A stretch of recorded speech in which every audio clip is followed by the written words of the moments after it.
Hello, welcome to Native Yoga Center. My name is Todd McLaughlin, and today I want to give you some tips and tricks on how to practice a posture called Utpluthih. Utpluthih, the flying lotus, or the uprooted lotus, or the floating lotus. So remember, if you enjoy this video, to hit the subscribe button, those of you watching on YouTube, and let's go ahead and begin. So the first thing that we want to point out is the lotus. I mean, the lotus is a big part of this pose, but actually it doesn't mean that you have to be sitting in lotus to be able to do this pose. So the one way to approach Utpluthih, and Utpluthih comes in as the second to last pose in the Ashtanga Yoga primary series and or second series, or the Ashtanga Yoga tradition. And Utpluthih is the pose, the final burst of energy that you will utilize, and then you'll lie down in Savasana, which is the relaxation pose, where you just lay on your back and do nothing at all. So Utpluthih, the idea is that we bring the legs into Padmasana, lotus position, and then we take the lotus and try to lift it up into the air. So it's called floating lotus or flying lotus or Utpluthih. And so naturally, if you can place your legs in lotus, Padmasana, then it's a matter of contracting the abdominal muscles and the hip flexor muscles to create flexion in relation to the spine and your pelvis, hips, or your thighs. And so basically, we're attempting to try to do this sort of position here. And while doing this here, to push down and take the weight of the body up into the air. So it's a pretty strong, more or less bench press. If we were in weightlifting class, we'd lay on our backs and we'd bench press. But in yoga, we use the floor and gravity in our body for the weight. And Utpluthih is an interesting challenge to try to hold the flying lotus as long as possible. So it's a strong bench press, more or less, holding the weight. Now, the lotus, though, well, the two main ingredients is the strength. Actually, let me break it into three ingredients. The strength of the arms, the ability to contract your tricep, integrate all the muscles of the shoulders, chest, rib cage area, and press. The second main ingredient is the engagement of your abdominal muscles, because if we press, we can use all of our upper body strength to get the hips up, but to bring the knees in the air, this is a strong ab hip flexor contraction.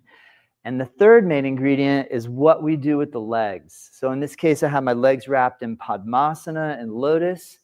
It's not necessary, though. I mean, a lot of cases, the majority of our students that come into the studio here and practice with us, and all of our students online as well, are not wrapping their legs in lotus. And that's because of knee issues, tight hip issues. It's not essential. What we want to do is find where you are comfortable in the moment and discover a way that you can practice the pose with a relative level of integrity, so that you're not just forcing yourself into the position.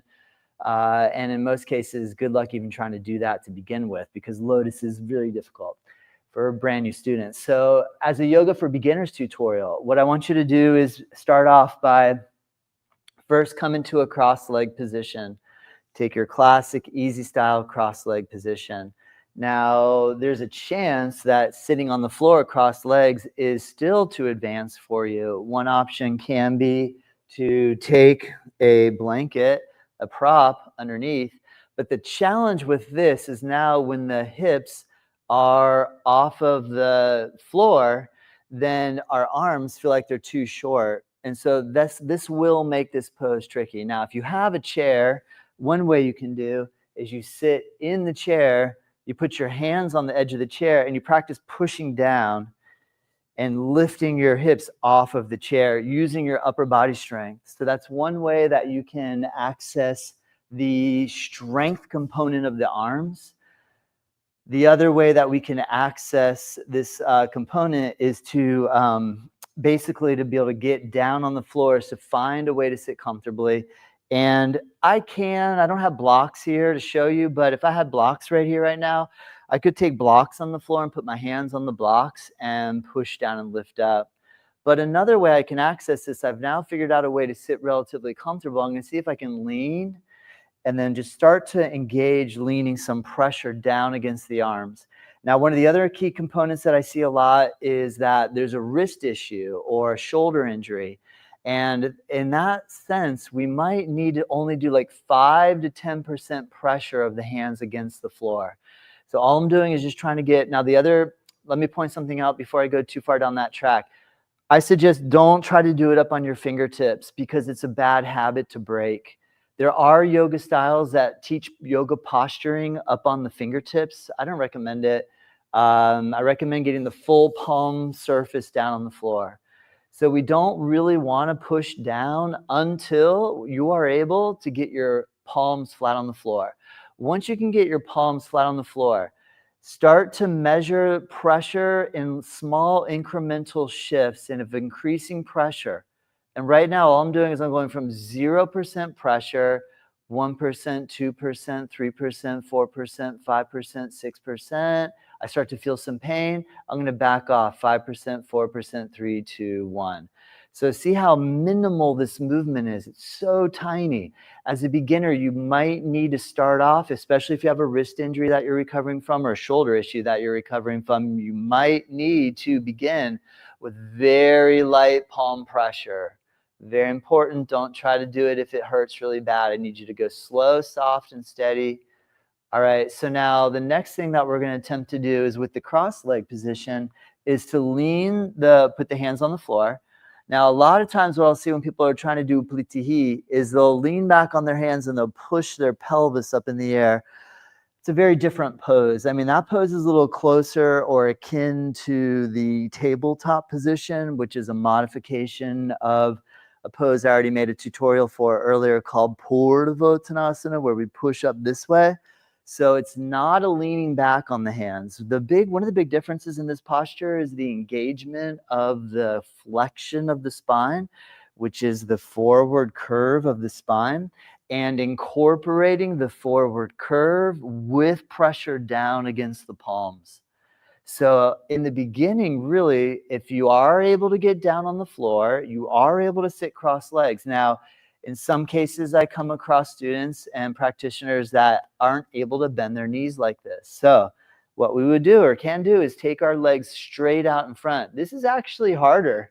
So unfortunately, I don't have an easier option for you, but with the legs straight out in front, if you take your hands a little forward of the shoulders.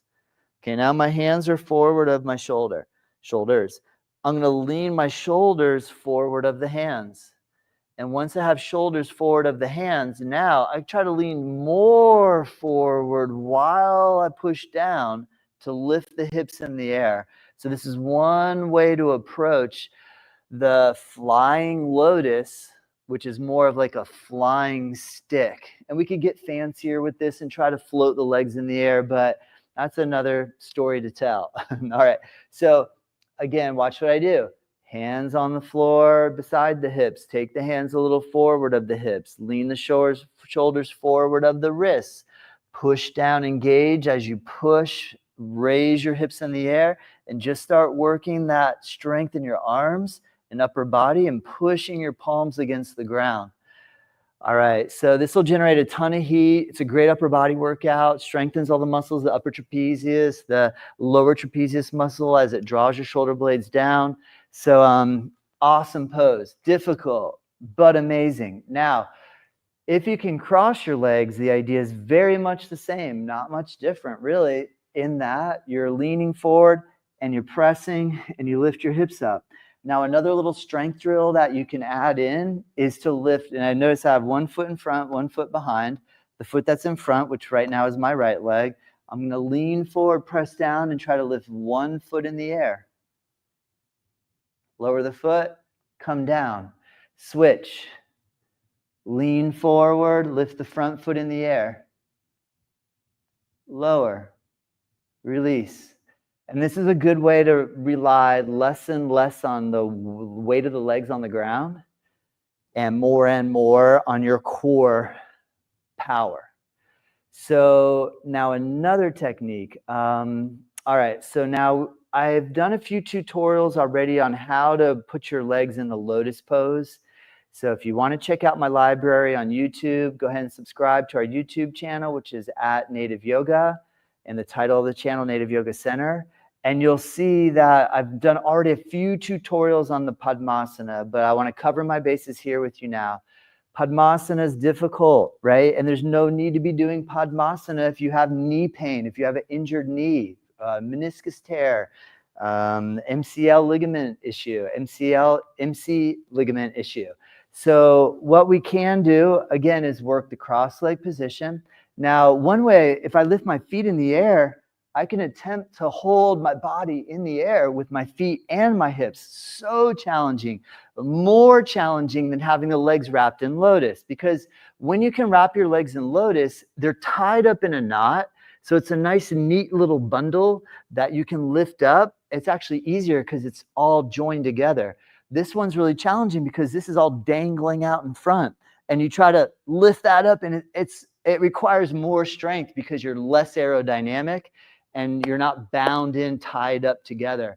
You're loose out here. So the key is to pull the legs in nice and tight, press down, and lift up for as long as you can and hold your body in the air. So when we come into the lotus is first a half lotus. Half lotus is taking the right foot and bringing it into the inguinal crease and taking the foot in nice and deep. If that's possible, then you take your left foot and you bring it close to the leg, and you got to make sure that this knee doesn't lift. If this knee is in the air, don't pull your foot up onto the lotus if this knee is in the air. Make sure this knee is down on the floor. Once you have your knee down on the floor, don't lift the knee. Take your hand, slide under the heel, and gently see if you have pain when you try to pull up on it. If you do, don't do it. I promise you, it's not worth it. Now, I know there's stretching discomfort. We need to identify the difference between stretching discomfort and pain. Stretching discomfort, I feel tight in my back. I lean forward. Oh, actually, like it hurts so good. It feels so good because it's tight and you're loosening it. And that kind of discomfort can be very beneficial. But if you feel sharp pain, it's no benefit to pulling in and hurting yourself. There isn't. So, but notice how that my legs are tied up in the lotus. When I lean forward, it's so much easier because everything's in a nice, neat little compartment, so to speak. So these are some of the tips and tricks that you can use to have fun with the flying lotus. And remember that if you can just start working on building your upper body strength and compressing and lifting up, compressing meaning pushing your palms down to the floor, and compressing meaning using your abs. Now, one more little tidbit of information. Over the years, I've practiced with a lot of different Ashtanga teachers, from Patabi Joyce in Sharat in India, Sharat Joyce, to my main teacher, Tim Miller, to my good friend, Tim Feldman, who's a teacher in Miami, David Swenson, who I really love, Annie Pace, Richard Freeman, so many great teachers, Greg Nardi, tons of really great, amazing teachers. Some of them say try to do the flying lotus with the spine a little more straight, and some press to have you try to round the spine and do flexion. They both present different challenges for different reasons. So experiment with your ability to hold in the air with your body straight, but also with the flexion in the spine. And to wrap this all up, remember, have fun, take it easy, challenge yourself a little bit every day, breathe. Okay, let's actually breathe 3 breaths together. And I'm going to do this nice, easy style.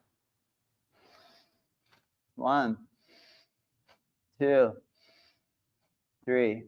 That's your homework. 3 breaths a day, flying lotus. Try it. See if you can do 1 whole week straight. Let's say 6 days. Let's just do 6 days so you take a day off. Do 6 days straight, 3 breaths, flying lotus. I bet in 1 week, you're going to be a lot stronger and you're going to have a little more understanding of how to practice the flying lotus. I hope this tutorial helps. If you have any questions, remember, I'm here, info@nativeyogacenter.com, website, nativeyogacenter.com. Subscribe on YouTube channel. So close to 1,000 subscribers. So close, I can taste it. Follow us on all our different channels. We're all over. Podcast every Friday, Native Yoga Toddcast. Some amazing guests. Up to episode 195 now. I love it. It's so much fun talking to people and learning about yoga through conversation. And I really am thankful for you. Namaste.